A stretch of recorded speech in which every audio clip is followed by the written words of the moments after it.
매주 금요일 함께하는 김학주의 마켓 키워드입니다. 한가람 투자자문 김학주 부사장님과 함께 이번 주 시장의 주요 이슈들 분석하고요. 시사점 알아보는 시간입니다. 어서 오십시오. 네, 안녕하십니까. 조금 전에도 엔화 약세 얘기를 했습니다만은 엔화 약세가 기업들에게 부담되고 최근에 또 외국인 매도도 외국인들이 엔화 약세 한국 기업들의 경쟁력 저하 이런 걸 우려해서 파는 것 아니냐 이런 얘기들도 심심치 않게 나오거든요. 부사장님 생각 어떠세요?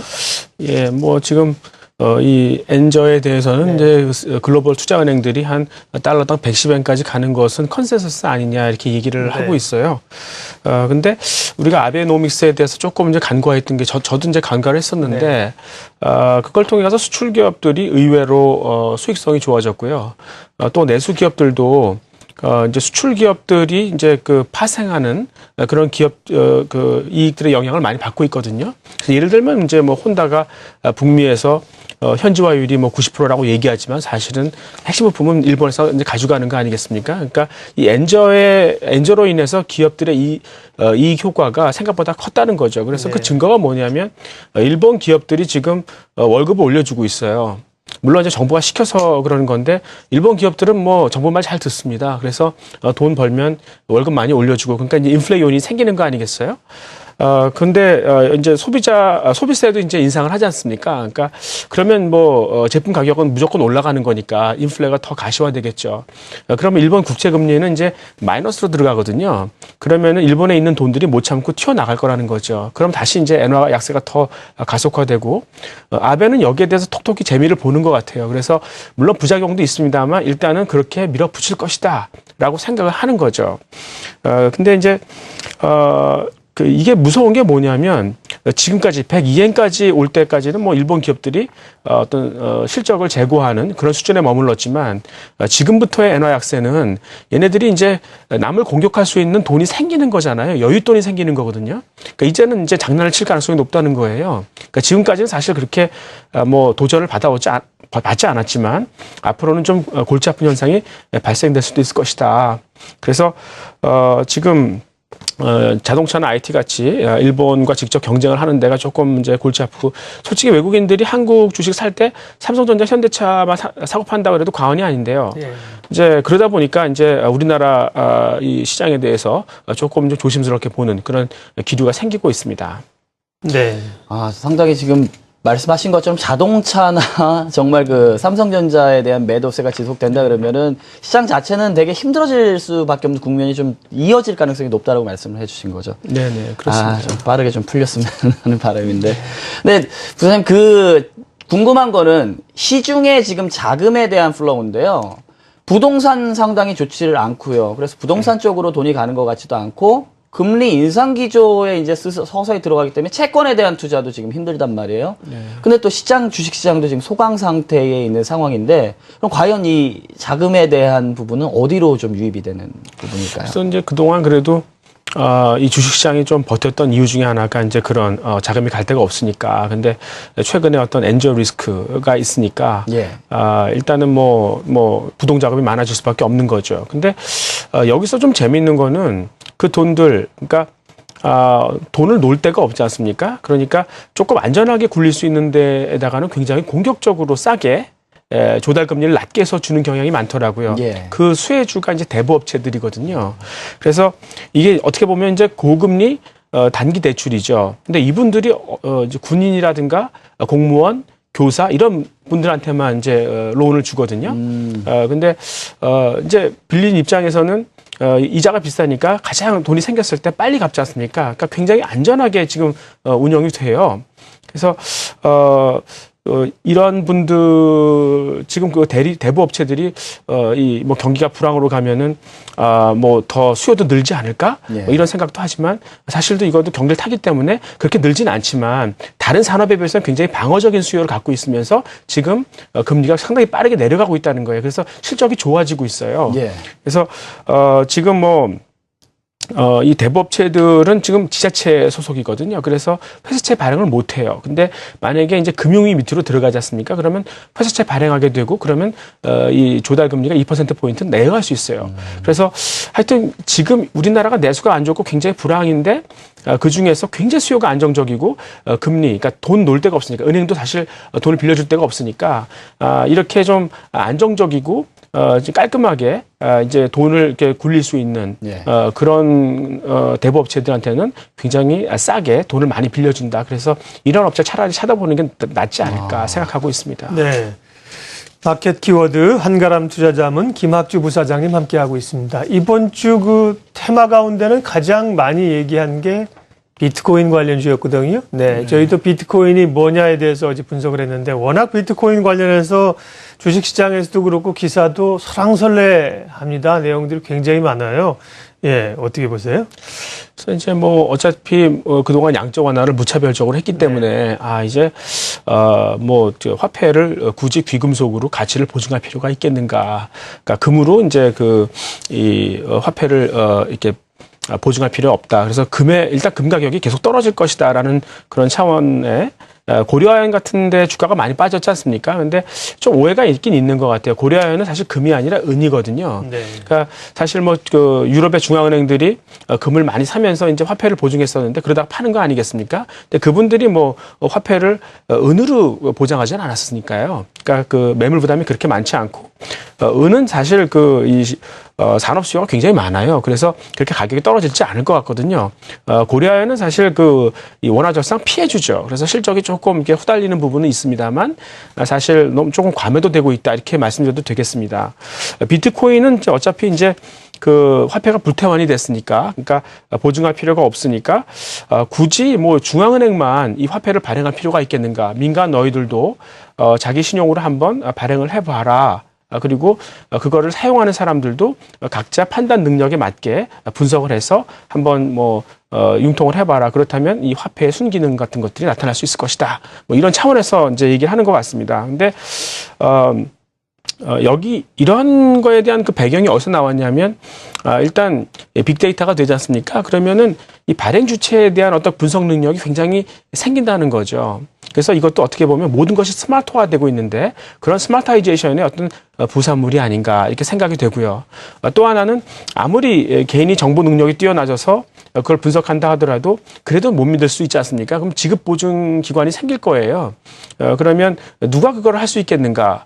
제가 보기에는 은행이 할 수 있을 것 같아요.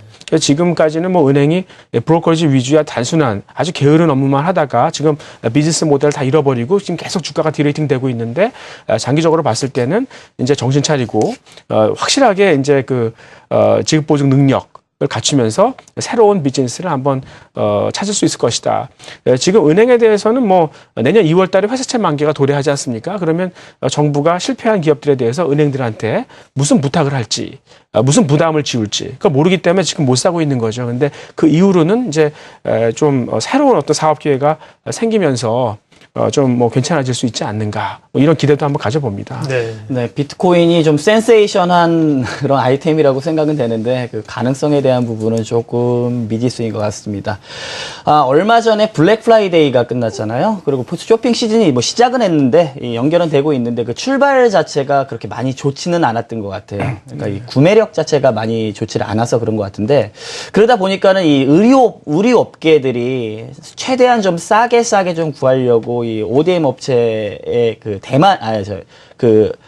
베트남 쪽에 ODM을 업체의 의류를 좀 생산을 하고 있다는 얘기가 있고 있는데요. 그 이유가 어떤 이유인지 좀. 예, 그러니까 이제 그러니까 말씀하셨듯이 경기가 나빠지면 가장 이제 옷을 덜 입게 되죠. 그래서 뭐 힘들긴 한데 사람들이 옷을 뭐 그렇다고 안 입을 수는 없으니까 조금 더 싼 것들을 많이 찾게 되고요.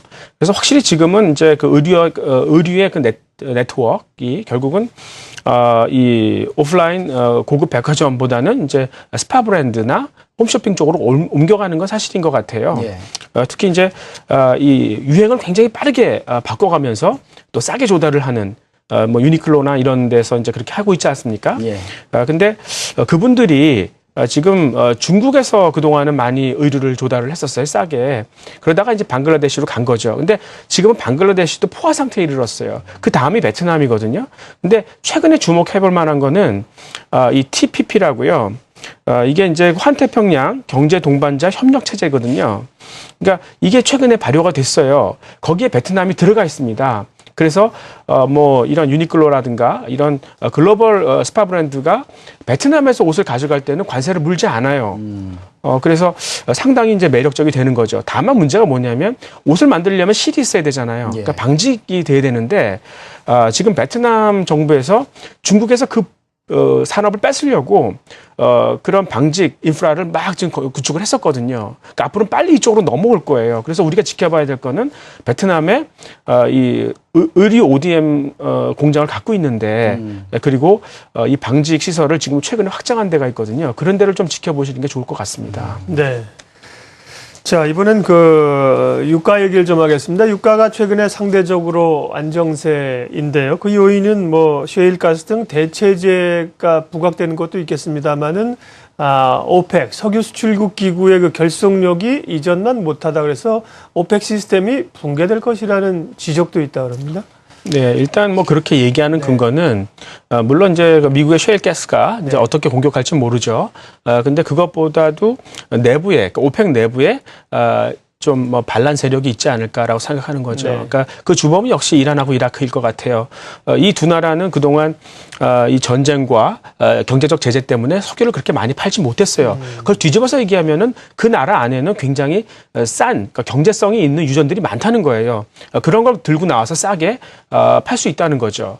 특히 이제 최근에는 이 천연가스가 다른 에너지로 바뀌기 시작했어요. 그러니까 디젤 쪽으로도 이제 넘어가거든요. 이미 그러한 시설이 생기고 있어요. 그래서 이제 천연가스로 디젤을 만들면 그 청정 디젤이다 이렇게 얘기를 하는 거죠. 이렇게 이제 천연가스가 얼마나 유가를 낮출지 모르니까 이런 상황에서 이란이나 이라크는 그동안 이제 많이 팔지 못했던 거를 한꺼번에 다 만회하기 위해서 공격적으로 나올 수 있다는 거죠.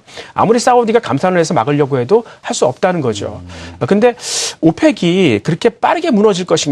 이란과 이락이 그렇게 빠르게 정상화될 수 있을 것인가에 대해서는 약간 의심이 들어요. 그러니까 시간이 필요하다는 거죠. 왜 그러냐면 지금 뭐 이라크에 들어가서 석유를 생산할 때 그 생산 비용보다 테러가 많잖아요. 그러니까 사설 경호원들을 붙여야 되거든요. 그 돈이 더 비싸다는 거예요.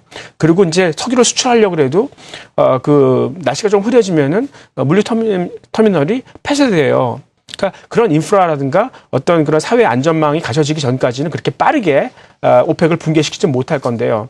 여기서 하나 좀 재밌었던 건 뭐였었냐면 오펙이 어차피 무너지긴 무너질 거 시간의 문제지. 그래서 유가는 계속 떨어질 텐데 최근에 이제 그 천연가스가 이제 등장하면서 그렇게 된 거 아니겠습니까? 근데 이 천연가스 때문에 이 바이오 에탄올이나 바이오 연료, 그러니까 원래 사탕수수라든가 옥수수로 그걸 만들었잖아요. 네. 근데 환경을 생각해서 만들었었는데 이제는 그러지 않아도 된다는 거예요. 그냥 천연가스가 그걸 대신한다는 거죠. 그러니까 지금 옥수수나 사탕수수가 슬슬 남아 돌아요. 그러니까 곡물이 떨어지지 않습니까? 최근에 그것 때문에 사료업체들이 폭등을 했었죠, 주가가.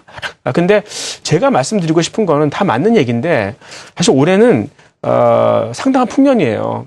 그리고 기후불순이 한번 오면은 어차피 곡물 가격은 결정적인 변수기 때문에 좀 이런 논리가 좀 재밌긴 하지만 그리고 사실이지만 사실 그렇게 높은 멀티플을 줄 수 없어요. 그러니까 그런 사료업체라든가 어떤 그런 유가공업체 같은 경우 뭐 주가 오르는 건 좋은데 그렇게 뭐 폭등, 그러니까 밸류에이션 멀티플이 높게 올라가는 거를 따라갈 필요는 없다고 생각하는 거죠. 네. 앞서 말씀하신 것처럼 이제 곡물이 디젤 연료로 천연 연료, 그린 연료로 사용이 되지 않았습니까? 그렇습니다. 그러면서 뭐 획기적인 기대였는데 곡물 값이 오르는 또 그런 우려가 있었는데 천연 가스를 디젤화한다고요? 네. 그것도 굉장히 큰 변화입니다. 우리가 이제 천연 가스는 가스 형태로 그동안 이제 에너지로 사용을 하고 있지 않습니까? 근데 디젤화할 수 있다는 얘기, 아주 흥미롭습니다. 자, 이렇게 또 한 주간의 시장 이슈들 그리고 세상에 돌아가는 변화 이야기들 마켓 키워드에서 함께했습니다. 한가람 투자자문 김학주 부사장님 도움 말씀 주셨죠? 고맙습니다. 네, 감사합니다.